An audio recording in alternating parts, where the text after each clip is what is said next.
गोकुळवासियांनी कोपर गावामध्ये या प्रांगणामध्ये आनंद घेतला, अगदी तसाच आनंद गोकुळामध्ये भगवान परमात्म्याच्या जन्माचा आनंद सगळे ब्रजवासी घ्यायला लागले. कोणी मिठाई घेऊन यायचं, कोणी कपडे घेऊन यायचं, कोणी यशोदामायाला साडी घेऊन यायचं, कोणी खायला प्यायला घेऊन यायचं. अशा अनेक वस्तू त्या ठिकाणी घेऊन यायच्या आणि यशोदामायाला सांगायच्या, यशोदा, ए यशोदा, तू आता चिंता करू नको बरं, तू आता आराम कर, तुला काही लागलं तर आम्हाला सांग, तुला काही खायचं असेल तर आम्हाला सांग, तू आता काम करायचं नाही. पण खरं बघायला गेलं तर ही चिंता यशोदेची नव्हती बरं. ही चिंता यशोदेची नव्हती. यशोदेच्या जवळ जो लाला होता त्या लालाला बघण्याकरताची ही सगळी धडपड होती. यशोदा मैया तर कारण होती, बघायचं होतं कुणाला? त्या लालाला बघायचं होतं. असा प्रत्येक त्या ठिकाणी वृंदावनातला गोकुळातला माणूस यायचा, भगवान परमात्म्याकडे बघायचा आणि आनंद त्या ठिकाणी साजरा करायचा. आई, अहो तुमच्या आमच्या घरामध्ये एखादा मुलगा एखादी मुलगी जन्माला आली तर आपल्याला आनंद होतो, आपल्या परिवाराला आनंद होतो. पण भगवान परमात्मा ज्या वेळेला जन्माला आला त्यावेळेला या त्रिभुवनाला आनंद झाला, समस्त ब्रजवासियांना त्या ठिकाणी आनंद झाला. माझा भगवान परमात्मा त्या ठिकाणी हळूहळू हळूहळू मोठा होत गेला आणि जसा जसा मोठा होत होता तसा तसा भगवान परमात्माच्या खोड्या आहे की नाही, जोपर्यंत ते एखादं छोटस बाळ असतं ते जोपर्यंत पाळण्यात असतो तोपर्यंत ते फार गोड वाटतं, बरोबर आहे की नाही.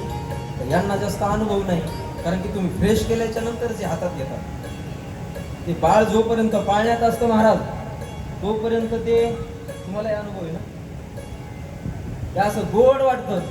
पण एकदा का ते थोडं थोडं रांगायला लागलं, चालायला लागलं की त्या बाळामध्ये राक्षस दिसतो माणसाला. काय दिसतो? राक्षस म्हणजे तो वाला नाही बरं, आहे की नाही. बघा तुम्ही पाळण्यात त्या बाळाला म्हणतात, बाबू पाणी पितो का, भूक लागली का तुला, माझ्या कृष्णासारखा, आहे की नाही, किती गोड दिसतो. आणि तेच खेळायला लागले की घरात मरणं, उठलं की सुटलं बाहेर, उठलं की सुटलं बाहेर, याला तर कामच नाही. 90 किलोची बाई यानं 50 किलोवर आणून सोडली, त्याला धरू धरू, आहे की नाही, एवढा त्रास द्यायला लागतो. तसा माझा भगवान परमात्मा जसा जसा मोठा होत गेला तसा तसा त्या ठिकाणी त्रास द्यायला लागला. आज नंदबाबांनी विचार केला, माझा लाला आज 1 वर्षाचा झाला, आता याचं नाव ठेवलं पाहिजे की नाही.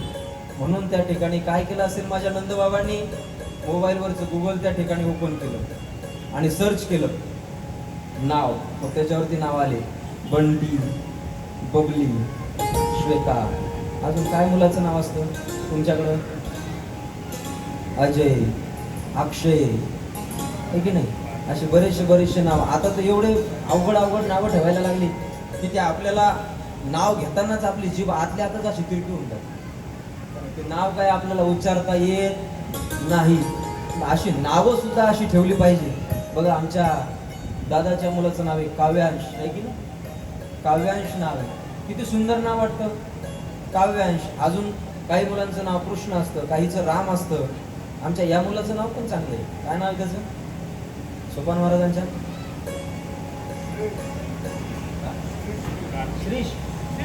श्री. बघा नावातच श्री आहे, जीवनामध्ये मागं येण्याचीच गरज नाही, आहे की नाही, नावातच श्री आहे. नावं ठेवायचे असले तर असे ठेवले पाहिजे, नाही का नाही. तर घरामधून आई आवाज येते, पप्या, ए पप्या, घरात ये. ते मी येत नाही, तू येत नाही, तू काय येत नाही, तुला तुझ्या पप्पाला सोबत मारील, घरात ये. नावं सुद्धा ठेवताना चांगली ठेवली पाहिजे. नंदबाबांनी विचार केला, म्हटले आपलं बाळ आता 1 वर्षाचं झालंय, त्याचं नामकरण ठेवलं पाहिजे. म्हणून त्या ठिकाणी त्यांचे जे गुरु होते ते येऊ शकले नाही, पण गर्गाचार्यद्वारा त्या ठिकाणी भगवान परमात्म्याचं नाव झालं आणि गर्गाचार्यांनी त्या ठिकाणी भगवान परमात्म्याचं नाव ठेवलं कृष्ण. बोल कृष्णचंद्र भगवान की. गर्गाचार्यांनी त्या ठिकाणी नाव ठेवलं कृष्ण. बघा आपण उच्चारण करताना किती चुकीचं उच्चारण करतो लक्षात घ्या बरं का. आपण देवाचं नाव घेताना म्हणतो कृष्णा, काय म्हणतो का नाही आपण? कृष्णा म्हणतो, कृष्णा. पण लक्षात ठेवा, इथून पुढे लक्षात ठेवा, कृष्णा हे नाव कुणाचं आहे?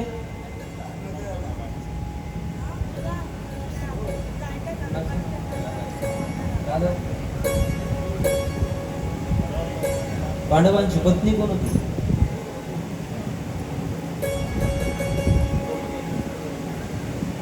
आमच्यात भागवून घेऊ का?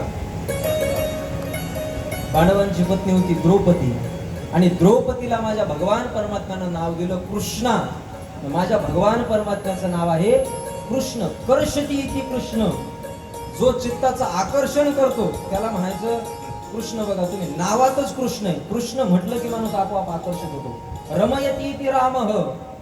ज्या राम नामामध्ये माणूस रममान होतो. बघा तुम्ही, राम राम राम राम म्हणा तुम्ही, अंतकरणामध्ये फक्त उच्चारण झालं पाहिजे मुखातून. राम राम राम राम म्हटल्याच्या नंतर माणूस स्थिर होऊन जातो. होतो की नाही? स्थिर होतो. कृष्ण कृष्ण कृष्ण कृष्ण म्हटलं की माणूस चंचल होतो. होतो की नाही? पण कर्षती इति कृष्ण. जो चित्ताचं आकर्षण करतो त्याला म्हणायचं कृष्ण. म्हणून अशा माझ्या भगवान परमात्म्याचं नाव आहे कृष्ण. असं सुंदर कृष्ण माझ्या भगवान परमात्म्याचं नाव ठेवलं. आता तो कृष्ण नावाप्रमाणेच घोड्याळ व्हायला लागला. मोठा झाला. मोठा झाल्याच्या नंतर तो काय करायचा? घरामध्ये ग्रंथ घेऊन नव्हता बसत. मग कुणाची त्या ठिकाणी वासरं सोडून दे, कुणाची गायी सोडून दे, कुणाच्या गायीचं त्या ठिकाणी दूध काढून त्या ठिकाणी फेकून दे, कुणाच्या घरातली देवता त्या ठिकाणी बाहेर नेऊन फेकून दे. अशा अनेक अनेक कामं करायला लागला. एक दिवस तो भगवान परमात्मा एका गोपिकेच्या घरी गेला. छोटासा माझा भगवान परमात्मा एका नंदीच्या पाठीवरती बसला. नंदी 5 मिनिटं तर काही बोलला नाही. हळूहळू माझा भगवान परमात्मा खाली आला आणि खाली आल्याच्या नंतर हळूच अशी शेपटी धरली आणि मुरगाळली. जशी शेपटी मुरगाळली तसा तो नंदी धावायला लागला. भगवान परमात्म्याने दोन्ही हाताने त्या नंदीची शेपटी धरली आणि नंदी पुढून भगवान परमात्मा त्या शेपटीला लटकलेला. सगळे ब्रजवासी, सगळे वृंदावनवासी माझ्या भगवान परमात्म्याला बघायला लागले. जो सगळ्यांना लटकवतो आज तो स्वतः लटकलेला आहे. बरं, तो लटकताना काही साधा लटकला नाही. मग दोन्ही हाताने पकडलेलं होतं. आता लहान बाळ कपडे काही चांगले घालत. मग त्यांनी पॅन्ट घातलेली होती. त्या कशाची पॅन्ट घातलेली होती? कशाची? कशाची नाही, कशाची? कळतंय ना? तुम्ही म्हणणार कशाची? पॅन्ट घातलेली होती कशाची? अनायास त्या टायमाला कसा भगवान परमात्म्याचा सुटला. जसा कसा सुटला. एका हाताने धरली शेपटी, दुसऱ्या हाताने धरली पॅन्ट. आता पॅन्ट सांभाळाव का शेपटी सांभाळाव? शेपटी सोडली तर तोंड फुटल्याशिवाय राहत नाही आणि पॅन्ट सुटली तर इज्जत गेल्याशिवाय राहत नाही. धावायला लागला.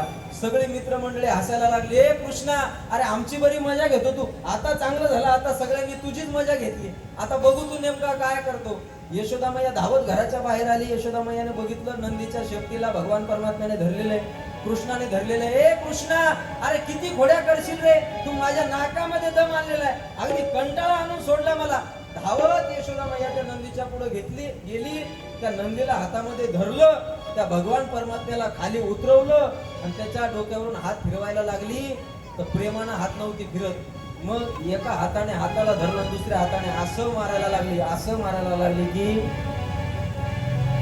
भगवान परमात्म्याची पाठ पांढरीची लालच करून टाकली. कारण की का? तो देव तुमच्या आमच्यासाठी. बघा, एखाद्या आईचा मुलगा किती मोठा होऊ द्या, आईसाठी तो मुलगाच असतो. बरोबर आहे की नाही? आता आम्ही किती बाहेर फिरलो, तुम्ही लोक आम्हाला महाराज म्हणणार, काही म्हणणार, पण आमची आई आम्हाला महाराज म्हणते का? घरी गेल्याच्या नंतर आई आमचं काय पूजन करून आम्हाला घरात मध्ये घेते का? नाही. मग आम्ही तिच्यासाठी तिचा कृष्णच आहे, तिच्यासाठी तिचा बालकच आहे. तो जरी परमात्मा असला तरी सुद्धा तो तिच्यासाठी बालकच आहे. पण खोड्या केल्याच्या नंतर आई काय करते? मुलाला मारते. आमच्या खेड्याकडची मारते. बघा, आमच्या खेड्याकडच्या बाया काय करतात? मुलाने जर गोंधळ केला तर त्याला धरतात आणि असा त्या ठिकाणी वाजवतात ना की तो पुन्हा घराच्या बाहेरच जात. ते समजून सांगतात, पप्या घरात मर. तुम्ही पप्पाला सांगेल काय सांगतो पप्पाला? घरात मर. तुमच्याकडे थोडं, आता तुमचं काही माहित नाही मला, पण तुम्ही गावामध्ये चालले थोडे, पण सिटीमध्ये जर तुम्ही गेले तर काय म्हणतात तुमच्याकडे? बाळा, हे बाळा थोड्या करू नये, असे चुकीचं असतं बरं आणि पाप लागतं, ते तोडू नाही, आहे की नाही? मग तो असं तुम्ही किती जरी बोलले तरी ते काही तुमचं ऐकत. ते मोठं झाल्याच्या नंतर तुमच्या डोक्यावर मिऱ्या वाटल्याशिवाय राहत नाही. म्हणून त्या ठिकाणी आपल्या मुलाला त्या ठिकाणी मारलंच पाहिजे. यशोदा मैया सुद्धा घोड्या केल्याच्या नंतर भगवान परमात्म्याला डायरेक्ट मारायची सोडतच नव्हती. भगवान परमात्मा हळूहळू मोठा व्हायला लागला. कंसाला कळालं की माझा दुश्मन मला मारणारा काळ त्या गोकुळामध्ये जन्माला आलेला आहे. अनेक असुर कंसाने त्या ठिकाणी त्या गोकुळामध्ये पाठवले. अनेक असुरांचा वध माझ्या भगवान परमात्म्याने केला. पण अनेक वध झाल्याच्या नंतर नंद बाबाने विचार केला, माझ्या बाळ या गावामध्ये सुरक्षित नाही. बघा तुम्ही, एखाद्या वेळेला आपल्याला जर एखाद्या माणसाकडून त्रास होत असेल तर आपण त्या व्यक्तीची संगत सोडली पाहिजे. नंद बाबाने विचार केला, कदाचित या गोकुळामध्येच काहीतरी प्रॉब्लेम असेल, या गोकुळामध्येच काहीतरी त्रास असेल, म्हणून ही त्या ठिकाणी राक्षस येतात आणि माझ्या बाळाला त्या ठिकाणी मारतात. मग काय करायचं? तर नंद बाबांनी मीटिंग बोलवली. मीटिंग बोलवल्याच्या नंतर सगळ्यांना सांगितलं, म्हटले ऐका, अनेक वर्षाच्या नंतर मला मुलगा झाला, फार गोड मुलगा झाला. मला मुलगा झाल्याच्या नंतर तुम्ही सगळे माझ्या आनंदामध्ये सम्मिलित झाले. पण माझी एक तुमच्याजवळ विनंती आहे, तुमच्या चरणावरती विनंती आहे, आता मी या गोकुळामध्ये राहू शकत. जसं गोकुळवासियांनी ऐकलं की मी गोकुळामध्ये राहणार नाही, सगळ्या गोकुळवासियांच्या डोळ्यातून पाणी पडायला लागलं. नंद बाबा, अहो काही चुकलं का आमचं? आमच्याकडून काही चुकलं असेल तर माफ करा, पण तुम्ही गोकुळ सोडू नका ना. अहो तुम्ही जरी गोकुळ सोडलं तर आमच्याकडे कोण बघेल? अहो तुमच्या मुलाचा चेहरा बघितल्याच्या नंतर आमचा दिवस चांगला जातो. बाबा आमचं काही चुकलं का? गावातल्या कोणाचं काही चुकलं का? सांगा. अहो आम्ही त्याला भर रस्त्यात आणून मारू, त्याला तुमची माफी मागायला लागू? काही कान्हासोबत त्याने काही वेळं वाकडं केलंय का? त्या कान्हाची त्या ठिकाणी माफी मागायला लागू? पण बाबा तुम्ही जाऊ नका ना. नंद बाबाने सांगावं, राजांनो, अरे तुमचं काहीच चुकलं नाही. माझ्या घरातली लोक जेवढं प्रेम करत नाही तेवढी तुम्ही लोक माझ्यावरती प्रेम करता. आणि मी सांगितलं बघा, तुम्हाला माणसाने माणसं कमवली पाहिजे, संपत्ती सगळे जण कमवतात गड्या, पण शेवटच्या वेळेला जी आपली प्रेमाची माणसं आहे, ज्यांना आपण काहीतरी मदत केलेली असती, तीच लोक आपल्या कामा येत असतात. शेवटी गाव गाव असतं, बरोबर आहे की नाही? गावामध्ये किती वादविवाद होऊ द्या, किती मतमतांतर होऊ द्या, पण गावातला जर एखादा व्यक्ती जर वारला ना, एखादा व्यक्ती जर देवाघरी गेला ना, तर सगळं गाव त्या घरामध्ये जमत असतो. त्याला गावपण म्हणायचं, बरोबर आहे की नाही? कितीही दुश्मनी असली तरी एखाद्याच्या घरामध्ये त्रास होत असेल, भांडण होत असेल, तर शेजारी त्याचं तोंड न बघणारा त्याच्या घरामध्ये जाऊन समजावून सांगतो, अरे ऐका, असं भांडणं करू नका. अरे लोक ऐकायला लागले का? तो माझा शेजारी, तो माझ्या गावातला आहे. शेवटी गाव ते गाव असतं गड्या. नंदबाबाने सांगायला लागले, अरे माझ्या परिवारातले लोक जेवढी माझ्यावर प्रेम करत नाही तेवढं प्रेम तुम्ही मला दिलंय. तुम्ही आणि तुमच्याकडून काही चुकलंही असेल तर त्याचा मी काय राग काढणार? पण माझा एकमेव मुलगा आहे रे, माझ्या मुलाचा त्रास आता मला सहन होत नाहीये, मला या ठिकाणाहून जाऊ द्या, तुम्ही आनंदामध्ये राहा. सगळ्या गोकुळवासियांनी सांगितलं, बाबा तुम्ही जाणार आहात ना, तर आम्ही सुद्धा इथे राहणार, आम्ही सुद्धा, तुम्ही ज्या ठिकाणी जाणार त्या ठिकाणी आम्ही सुद्धा येणार. नंदबाबांनी सांगितलं, ठीक आहे म्हटले, हरकत नाही. मग आता गोकुळ सोडायचं, मग गोकुळ सोडून कुठे जायचं? एवढ्या गायी सगळ्यांजवळ आहेत, एवढी माणसं आहेत, मग ज्या ठिकाणी जायचंय त्या ठिकाणी त्या गायीला चारा असला पाहिजे, पाणी असलं पाहिजे. म्हणून एका जणाने सांगितलं, म्हटले नंद बाबा ऐकता का माझं? काय माझं जर म्हणणं तुम्ही ऐकत असाल तर एक काम करा, आपण काय करू, वृंदावनला जाऊ. वृंदावन माने, वृंदावन शब्दाचा अर्थ काय होतो आई? वृंदावाने. वृंदा म्हणजे काय माहिती का कोणाला? वृंदा म्हणजे तुळस, आणि त्या ठिकाणी पूर्ण तुळशीचं वन होतं, म्हणून त्याला नाव पडलं वृंदावन.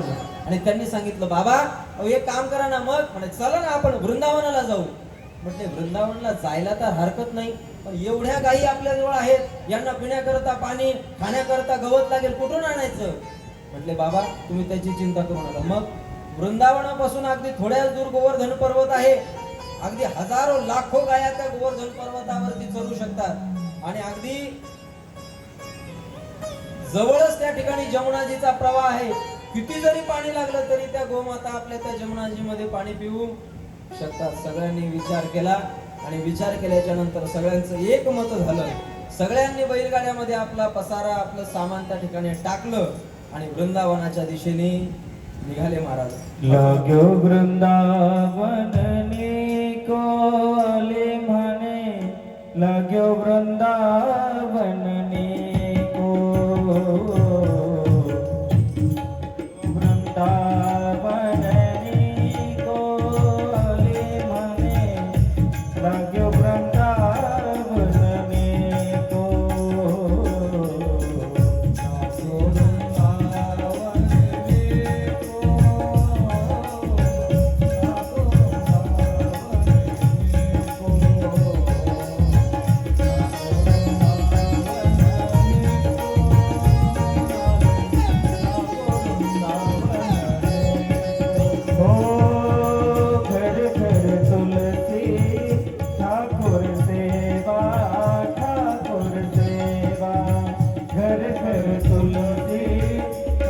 ठाकुर सेवा ठाकुर सेवा घर घर तुलसी ठाकुर सेवा ठाकुर सेवा घर घर तुलसी ठाकुर सेवा ठाकुर सेवा चरण पावे आले ठाणे लागे वृंदावन को लागे वृंदावन को आले ठाणे लागे वृंदावन को प्रत्येकाचं मन मोहून घेणारं ते वृंदावन आहे की नाही? किती सुंदर आहे. काय काय आहे माझ्या वृंदावनामध्ये? दादा थोडा ऐकू द्या. दादा आहे श्रीनिधि वन प्यारा है, कन कन में बिहारी जी, यहाँ तेरा नजारा है, बाके बिहारी श्री वृंदावन में है रे मेरा दिल खो गया, बाके बिहारी श्री वृंदावन में है रे मेरा दिल खो गया. सुंदर असं त्या ठिकाणी जमुनाजीचा प्रवाह आहे. सुंदर माझ्या बाकी बिहारीचं वास्तव्य आहे. सुंदर तुळशीचं वन आहे. त्या ठिकाणी गेल्याच्या नंतर आपसूक आपलं मन त्या ठिकाणी शांत होत जातं. एवढं सुंदर त्या ठिकाणी ते वृंदावन आहे. जय जय श्यामा जय जय श्याम जय जय श्री वृंदावन धाम.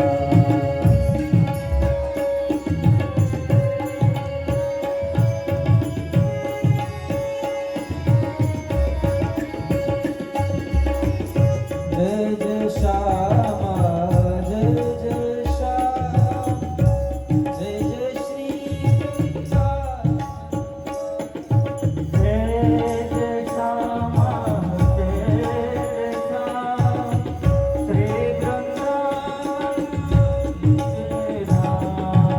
जय जय श्यामा जय जय श्याम जय जय श्री वृंदावन धाम. जय जय श्यामा जय जय श्याम जय जय श्याम वृंदावन धाम. जय जय श्यामा जय जय श्याम जय जय श्री वृंदावन धाम. जय जय श्यामा जय जय श्याम जय जय श्याम वृंदावन धाम. प्यारी श्यामा प्यारो श्याम जय जय श्री वृंदावन धाम. जय जय श्यामा जय जय श्याम जय जय श्री वृंदावन किती सुंदर वृंदावन आहे. माझ्या पाठीमागे म्हणणार का सगळेजण? शेवटचं भजन आपलं आहे की नाही? माझ्या पाठीमागे म्हणा सगळेजण. जय जय श्यामा सगळे म्हणा. वृंदावनाचं महात्म्य आहे. जय जय श्यामा. माणसाने म्हटलं तरी चालतं. असं काहीच नाही की बायानेच म्हणावं. बिलकुल नाही. तुम्हाला टॅक्स लागणार नाही. जाताना मी तुमच्याकडून दक्षिणा घेणार नाही. काहीच नाही. चिंता करू नका. जोरात म्हणा. बर्डन आहे का काही यांचं? पडदा टाकायचा का मधात? नाही ना. जय जय श्यामा जय जय श्याम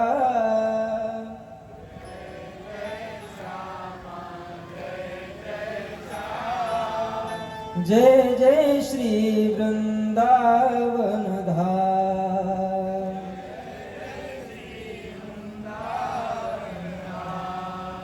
जय जय श्यामा जय जय श्याम जय जय जय जय श्री वृंदावन धाम।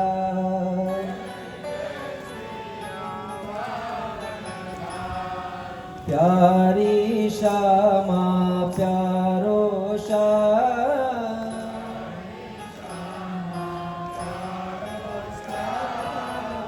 प्यारो श्री वृंदावन धाम।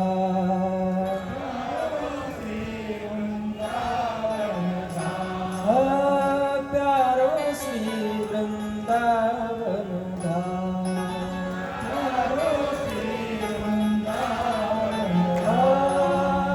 प्यारो श्री वृंदावन धाम।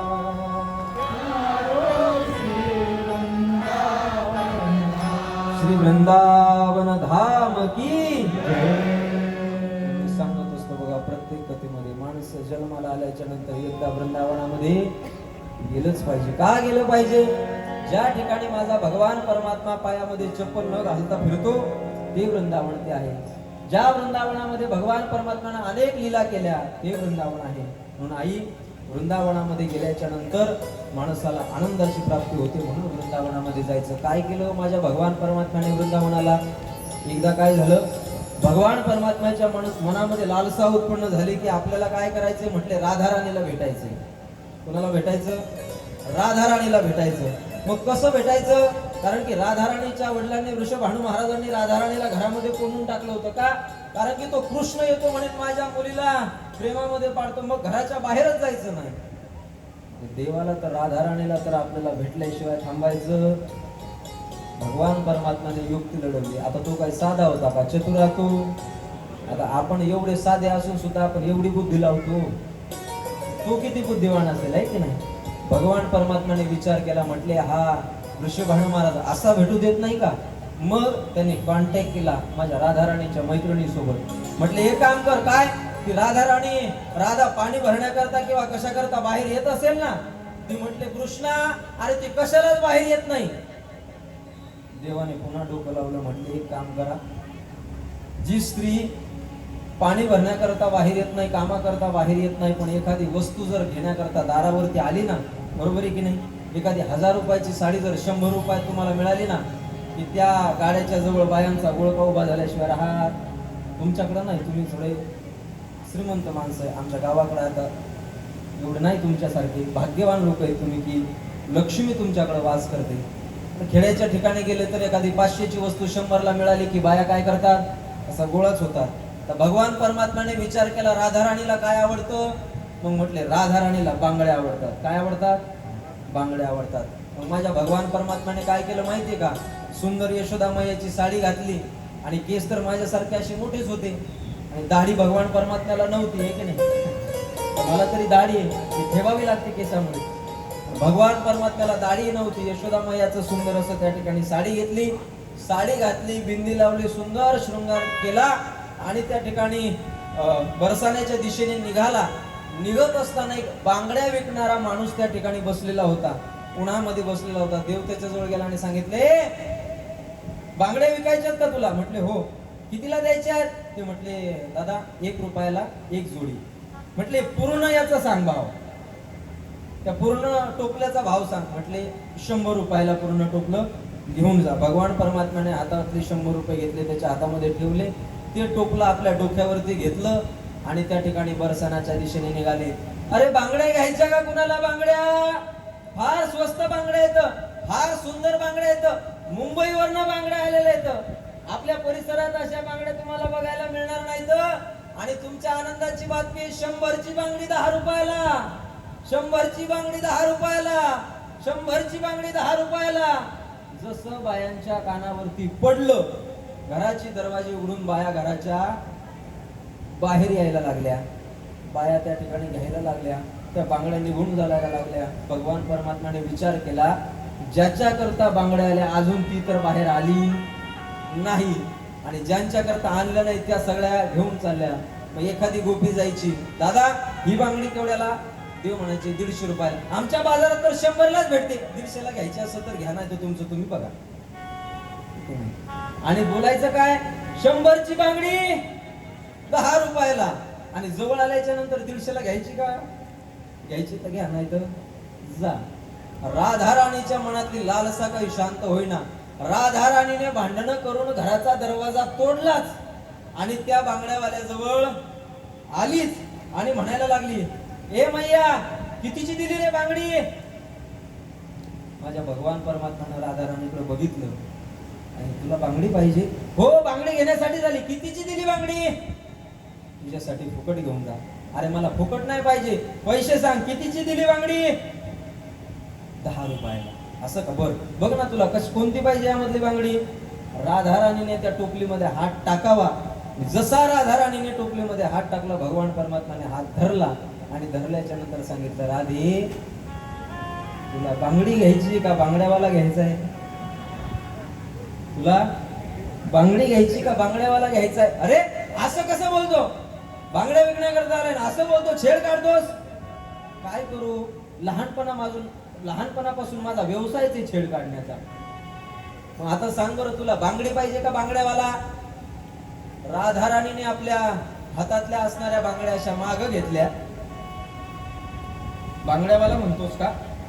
अशा माग घेतल्या आणि जोरात हात मारणार तेवढ्यात भगवान परमात्म्याने दुसरा हात धरला आणि एका हाताने आपल्या नाकातली नथ काढली, ओठाला लावलेली लाली काढली, अंगावरती डोक्यावरती घेतलेला पदर माग घेतला आणि आता म्हटली, राधा, आता सांग कोण पाहिजे? राधा राणी म्हणली, बांगड्यावाला. आता बांगड्या नको, आहे की नाही? बरोबर आहे की नाही? मग एखादा चांगला व्यक्ती भेटल्याच्या नंतर वाईटाच्या संगतीत काय जायचं? 10 लाख भेटल्याच्या नंतर माणूस 1000साठी धडपड करेल का? राधा राणी म्हटली, मला तुझ्या बांगड्या नको, मग तूच मला पाहिजे की नाही? मनहारी का भेस बनाया, श्याम चूड़ी बेचने आया, मनहारी का भेस बनाया, श्याम चूड़ी बेचने आया, मनहारी का भेस बनाया, श्याम चूड़ी बेचने आया, मनहारी का भेस बनाया, श्याम चूड़ी बेचने आया, चलिए का भेस बनाया, श्याम चूड़ी बेचने आया, चलिए का भेस बनाया, श्याम चूड़ी बेचने आया,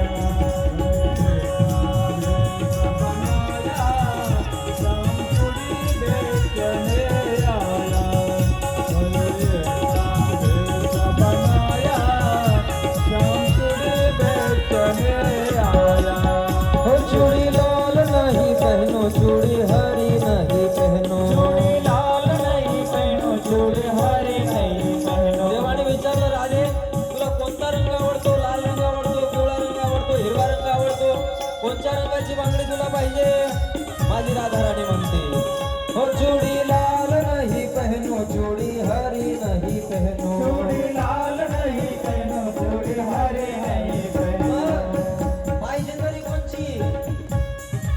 हो हमें श्याम रंग ने भाया, हमें श्याम रंग ने भाया, श्याम चूड़ी पहनने आया, मनहारी का भेस बनाया, श्याम चूड़ी पहनने आया.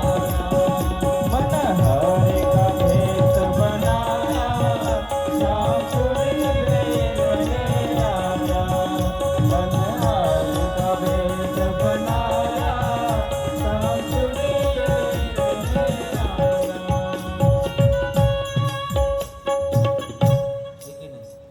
देव कोणतंही रूप घेतो, है की नाही? आमचे रंजन काकांनी सांगितलं म्हणे, लोग कहते भगवान आते नहीं. काहून येत नाही म्हटले? तुम मीरा के जैसे बुलाते नहीं. जोपर्यंत तुमच्या मनातून आर्ततेनं त्या ठिकाणी मीरासारखं तुम्ही त्या देवाला बोलवत नाही, तोपर्यंत देव तुमच्या घरी येत नाही. देव तुमच्यासाठी कोणतंही रूप धारण करून येऊ शकतो. राधा राणीसाठी देवाने बांगड्या विकणारीचा वेळ धारण केला. अहो एवढंच नाही, राधा राणीच्या पायातली चप्पल काढली, गोपिकांच्या पायातली चप्पल काढली, घाम येऊ नये म्हणून त्यांना वारा घातला. ही सगळी कामे भगवान परमात्मा करतो. पण तेवढा तुमचा भाव शुद्ध असला पाहिजे. म्हणून आई अंतकरणामध्ये भाव शुद्ध ठेवून त्या भगवान परमात्म्याला बोलवलं पाहिजे. वास्तविक बघायला गेलं अनेक लीला भगवान परमात्म्याच्या आहेत. एवढ्या लीला आहेत की त्या लीला श्रवण करता करता अनेक वर्षही निघून जातील. किती वर्ष निघून गेल्याच्या नंतर सुद्धा भगवान परमात्म्याची कथा कधी संपत नसते. पण घड्याळीचा काटा फार समोर जायला लागलाय. सांगावं तर फार वाटतं, पण वेळेचं सुद्धा फार बंधन आहे. म्हणून जेवढा वेळ मिळाला तेवढ्या वेळामध्ये जेवढं सांगता आलं तेवढं